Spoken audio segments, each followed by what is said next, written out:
নমস্কার বন্ধুরা, আমার সায়ন্তিস কিচেন চ্যানেলে আপনাদের সকলকে জানাই স্বাগত।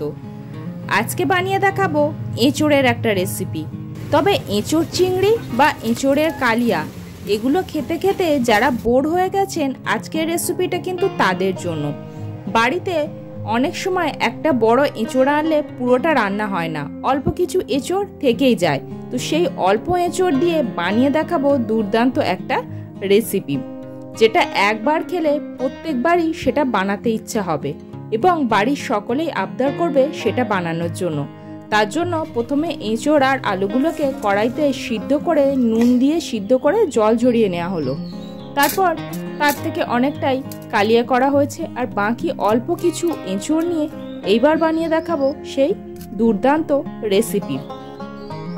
আর এটা বানানোর জন্য খুব কম পরিমাণই এঁচোড়ের প্রয়োজন হয়। তারপর এঁচোড়গুলো এইভাবে হাত দিয়ে ম্যাশ করে সমস্ত এঁচোড়গুলোকে আগে ভালো করে মিশিয়ে নিতে হবে। তারপর এর ভিতরে দিয়ে দিতে হবে সিদ্ধ করে রাখা আলু। এখানে একটা আলু দুটো টুকরো দিয়ে দেয়া হলো, দিয়ে আলুগুলোকে এর সাথে মেখে নিতে হবে। তারপর আলু আর এঁচোড় দুটো একসাথে একটু মেখে নিতে হবে, তবে বেশি হাত দিয়ে একদম ভালোভাবে মাখবেন না, এভাবে আঙুল দিয়ে প্রেস করে এটাকে মেখে নেবেন। তারপর এর ভিতরে দিয়ে দেওয়া হলো গ্রেটেড বিট, অল্প একটু হলুদের গুঁড়ো, ভাজা ধনে জিরে গুঁড়ো, অল্প একটু চাট মশলা আর 1/4 টিস্পুন গরম মশলা। তার সাথে পরিমাণ মতো নুন আর কুচি করে রাখা 2 থেকে 3 কোয়া রসুনের কুচি। সমস্ত উপকরণগুলো দিয়ে এইবারে হাত দিয়ে হালকা হাতে এভাবে জাস্ট একটু মিশিয়ে নিতে হবে। আমি আগেই বলেছি এঁচোড়টা কিন্তু হাত দিয়ে খুব বেশি পেস্ট করা যাবে না, কারণ এঁচোড় একটু মুখে পড়লে তবেই এই রেসিপিটা ভালো লাগবে, যাতে এঁচোড়ের যে সুতোর মতো অংশগুলো বজায় থাকে। তবে আপনাদের কাছে যদি বিটটা না থাকে সেক্ষেত্রে বিটটা স্কিপ করতে পারেন। বিটটা দিলে খুব সুন্দর একটা কালার আসে বলে আমি এই বিটটা ব্যবহার করেছি।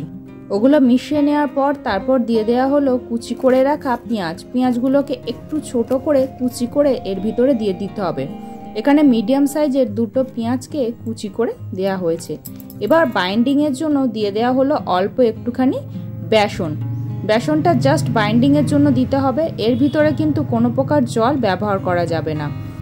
অল্প বেসন দিয়ে আস্তে আস্তে এই হাতের সাহায্যে এভাবে নেড়ে নেড়েই বেসনটাকে মিশিয়ে নেওয়া হলো। তারপর দিয়ে দিতে হবে এর ভিতরে কুচি করে রাখা কাঁচা লঙ্কা। আপনারা এখানে লঙ্কার গুঁড়োটাও ব্যবহার করতে পারেন। তারপরে আবারও সমস্তটা ভালো করে মিশিয়ে নিতে হবে। এবার সমস্ত উপকরণগুলো মিশিয়ে রেখে দেয়া হলো। সন্ধ্যার আগের মুহূর্তে উপকরণগুলো মিশিয়ে নিয়েছি, যেহেতু এটা একটা স্ন্যাক্স আইটেম তাই সন্ধ্যাবেলা বানাবো। সন্ধ্যাবেলায় এইবার এর ভিতরে দিয়ে দিলাম বাদাম কুচি। বানানোর ঠিক আগে এইভাবে ভাজা ছাড়ানো বাদামগুলো দিয়ে দেবেন। বাদাম আগে থেকে মিশিয়ে রাখলে কিন্তু এটা নরম হয়ে যাবে, তবে মিক্সচারটা যদি এভাবে রেখে দেন সেক্ষেত্রে কিন্তু একদমই নরম হবে না। তারপর হাতের সাহায্যে এইভাবে একটুখানি তেল মাখিয়ে নিয়ে আগে প্রথমে হাতের সাহায্যে এটাকে গোল করে নেওয়া হলো। তারপরে 2 হাতের সাহায্যে চ্যাপটা করে নিতে হবে। যেহেতু এতে জল দিইনি এবং এঁচোড়টাও অনেকক্ষণ ধরে জল ঝরানো, এঁচোড়ের ভিতরে এক ফোঁটা জল নেই, আলুটাও শুকনো, সেজন্য এতে বেসন দেওয়ার পরে এটা কিন্তু বেশ শুকনো হয়ে যাবে। সেই জন্য একটু সময় ধরে এইভাবেই আগে হাতের সাহায্যে চেপে এটাকে গোল করে তারপরে কিন্তু 2 হাতের সাহায্যে প্রেস করে এভাবে এটাকে চ্যাপটা করে নিতে হবে। যতক্ষণে এঁচোড়ের এই কাটলেটগুলো গড়ে নিচ্ছি ততক্ষণে এই ফ্রাইং প্যানে তেলটা বসিয়ে দিয়েছি। খুব সামান্য পরিমাণে তেল দিতে হবে। এঁচোড় কালিয়া বা এঁচোড় চিংড়ি মানে প্রচণ্ড তেল মশলা দিয়ে আমরা এটা খাই, কিন্তু এই কাটলেটটা কিন্তু খুব সামান্য তেলে বানানো। আর যেহেতু এতে বিট ব্যবহার করেছি, এটা কিন্তু আমাদের শরীরের জন্য দারুণ হেলদি।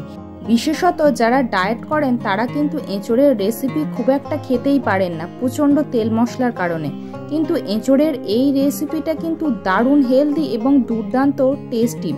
যেহেতু খুব সামান্য পরিমাণে তেল দিয়ে এতে ভাজা হচ্ছে এবং এতে অনেকটাই বিট ব্যবহার করা হয়েছে, সেজন্যই এটা বেশ হেলদি। তবে যারা একদম প্রপার ডায়েট করেন সেক্ষেত্রে আলু আর এই ভাজা বাদামটা স্কিপ করতে পারেন। তারপর খুব সামান্য তেল দিয়ে এই গড়ে রাখা কাটলেটগুলো একটা একটা করে ফ্রাইং প্যানে দিয়ে দেয়া হলো। যেহেতু এঁচড় আর আলু আগে থেকেই কুক করা, সেজন্য কিন্তু এটা ভাজতে খুব বেশিক্ষণ টাইম লাগবে না। জাস্ট একটা পিঠ হয়ে গেলেই আর একটা পিঠ উল্টে দিতে হবে। এইভাবেই চটজলদি এঁচড়ের কাটলেটগুলো কিন্তু বানিয়ে নেওয়া যাবে। এটা চা, কফি বা মুড়ি যে যার সাথে ইচ্ছা সন্ধ্যার স্ন্যাক্স এটা খেতে পারেন। এটা দুর্দান্ত লাগে। কাটলেটগুলো ভাজা রেডি হয়ে গেছে। এগুলো একদম লো ফ্লেমে কুক করতে হবে। এগুলো বেশ শক্ত হয়ে গেছে। এবার এগুলোকে একটা সাইডে তুলে নিতে হবে। তারপর আবারও 2 টিস্পুন রিফাইন অয়েল দিয়ে বাকিগুলোকে ভেজে নিতে হবে। এইবার এগুলোকে আমি প্লেটে তুলে গরম গরম সার্ভ করে দেখাচ্ছি এটা কেমন হয়েছে। আমার মতো খুব সহজে চটজলদি হেলদি সন্ধ্যাবেলায় এইরকম কিন্তু এঁচড়ের কাটলেট বানিয়ে নিতে পারেন। এটা দুর্দান্ত লাগবে। আমার এই ভিডিওটা আপনাদের কেমন লাগলো অবশ্যই কমেন্ট করে জানান। ভালো লাগলে একটা লাইক করুন। পরিবার, বন্ধুবান্ধব, আত্মীয় স্বজনের সাথে এটি শেয়ার করুন। আমার এই ছোট্ট পরিবারের সদস্য হতে চ্যানেলটি সাবস্ক্রাইব করে পাশে থাকুন। ভিডিওটি শেষ পর্যন্ত দেখার জন্য সকলকে অসংখ্য ধন্যবাদ। আমি একটা কাটলেট ভেঙে দেখাচ্ছি এটা ভেতর থেকেও কতটা সুন্দর হয়েছে।